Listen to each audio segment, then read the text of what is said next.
కాంగ్రెస్ ప్రభుత్వం ప్రతి రాష్ట్రంలో ఉంది. మనం ఊహించిన మేరకు పెరగలేదు.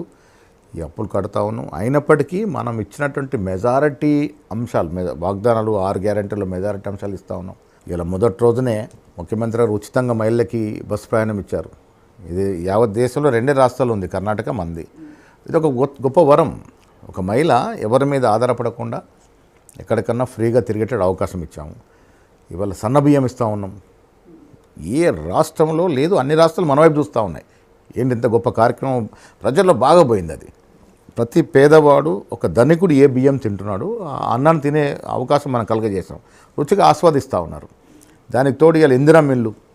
కేసీఆర్ గారు 2 సార్లు అధికారంలోకి వచ్చి మొదటిసారి వచ్చిన ఎండింగ్ నుంచి ప్రామిస్ చేసుకుంటూ వచ్చారు. Double bedroom, single bedroom. ఆనాడు సమైక్య ఆంధ్ర రాష్ట్రంలోనే 65-70 లక్షల ఇల్లు వచ్చాం మనం.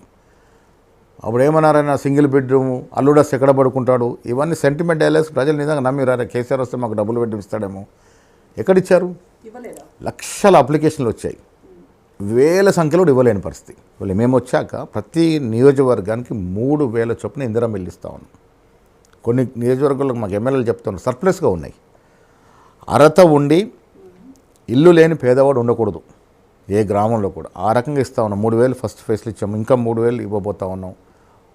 చాలా గొప్ప స్కీమ్ అది. ప్రజలు అంటే పేదవాడికి కాంగ్రెస్ ప్రభుత్వము మెయిన్గా ఉచితాలు, తర్వాత పథకాలు, సంక్షేమ పథకాలు పేదవాడికి ఇవన్నీ చేస్తున్నారు. ఫైన్, వాళ్ళపైన ఫోకస్ చేస్తున్నారు.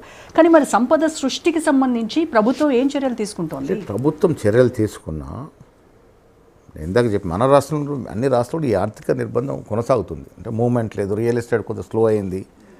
రకరకాల కారణాల వల్ల మనం ఆశించిన మేరకు రాబడి రావట్లే. కాంగ్రెస్ ప్రభుత్వం వచ్చాకే రియల్ ఎస్టేట్ డౌన్ అయింది అనేది బీఆర్ఎస్ చెప్తున్నారు. లేదు, డౌన్ అంటే ఎవరి వల్లనో డౌన్ అని కాదు. అంటే కేటీఆర్ చేసిపోయారు కాబట్టి డౌన్ అయింది అనట్లే. అంటే రాష్ట్రానికి పరిశ్రమలు వచ్చాయనుకోండి, ఆటోమేటిక్గా జనరల్గా డౌన్ అవుతుంది. అన్ని రాష్ట్రాలు ప్రపంచవ్యాప్తంగా ఆర్థిక మాంద్యం ఉంది. పరిశ్రమలు అంటే ఇప్పుడు వాళ్ళు ఏం తెచ్చారు 10 ఏళ్లలో? ఎన్ని వేల కోట్లు విదేశీ పెట్టుబడులు తెచ్చారు? జీరో.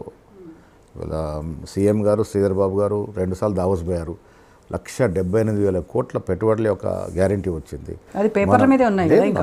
దాంట్లో సరే మనం గ్లోబల్ సమ్మిట్ చేస్తే 5,75,000 కోట్ల పెట్టుబడులకి అగ్రిమెంట్ పేపర్ల మీదే ఉంటే నేను దీంట్లో 60%, 70% ఏదైనా ఇమీడియట్గా ఇవాళ అగ్రిమెంట్ కానీ రేపు ఇన్స్టాల్ కాదు కదా. 60% వేసుకుందాం, ఫ్రూట్ఫుల్ అయ్యేది. ఎన్ని వేల ఉద్యోగాలు వస్తాయి. సో డెవలప్మెంట్ జరుగుతుంది, సంక్షేమం కూడా అదే రకంగా జరుగుతూ ఉంది. ఈ సంక్షేమం ఇవ్వడంలో ఆర్థిక ఇబ్బందులు ఉన్నా ఎక్కడ కూడా మనము మేజర్ స్కీమ్స్ని జారవిడ్చట్లే. మనం బియ్యం, సన్న బియ్యం ఇస్తున్నాడు, దొడ్డు బియ్యం పేరిట స్మగ్లింగ్ అయింది. వాళ్ళ సన్న బియ్యం ప్రతివాడు తింటూ ఉన్నాడు, తీసుకుంటా ఉన్నాడు. తలకి 6 కిలోలు ఇస్తున్నాం. 5-6 సభ్యులు ఉంటే 30-40 సరిపడా వస్తూ ఉన్నది. ఇవాళ మనకు రైతు రుణమాఫీ చేసాం. 23,000 కోట్లు ఏకకాలంలో చేశాం. వాళ్ళు 10 ఏళ్ళు ఇచ్చిన రుణమాఫీ 12,000 లేదు. మనం ప్రభుత్వం వచ్చిన 9 నెలల లోపటే 23,000 కోట్ల రుణమాఫీ చేసాం. 2 లక్షల ఒక రైతుకు చొప్పున.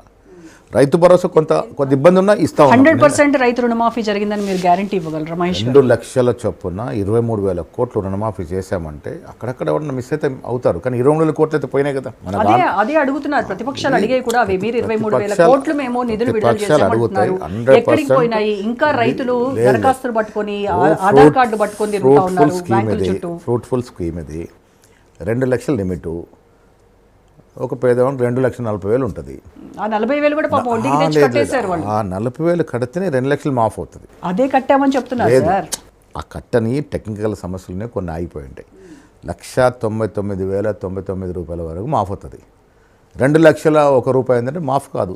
కొన్ని గైడ్లైన్స్ మనం పెట్టుకుంటాం కదా, దాంట్లో కొన్ని టెక్నికల్ ఇబ్బందులు ఉండొచ్చు. కానీ మనం 23,000 కోట్లు ఇవ్వగలిగినాము. రైతు భరోసా కొంత వెనక ముందని ఇస్తూ ఉన్నాము.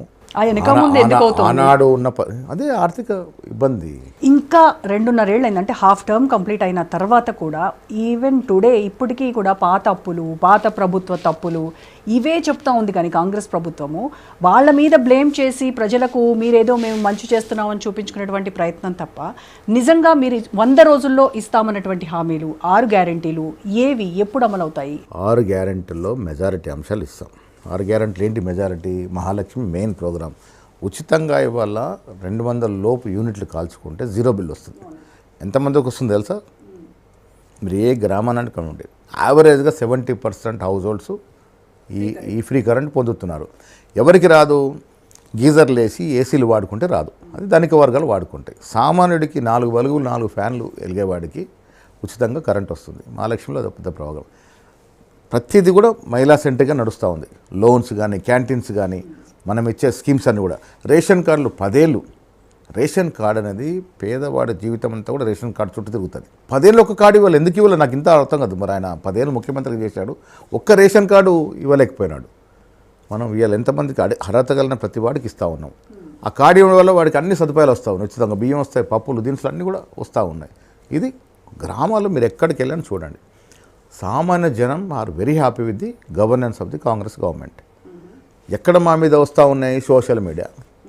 ఇవాళ సోషల్ మీడియా ఎట్లా వాడుతున్నారంటే ఇది ఒక అధునాతన సదుపాయం.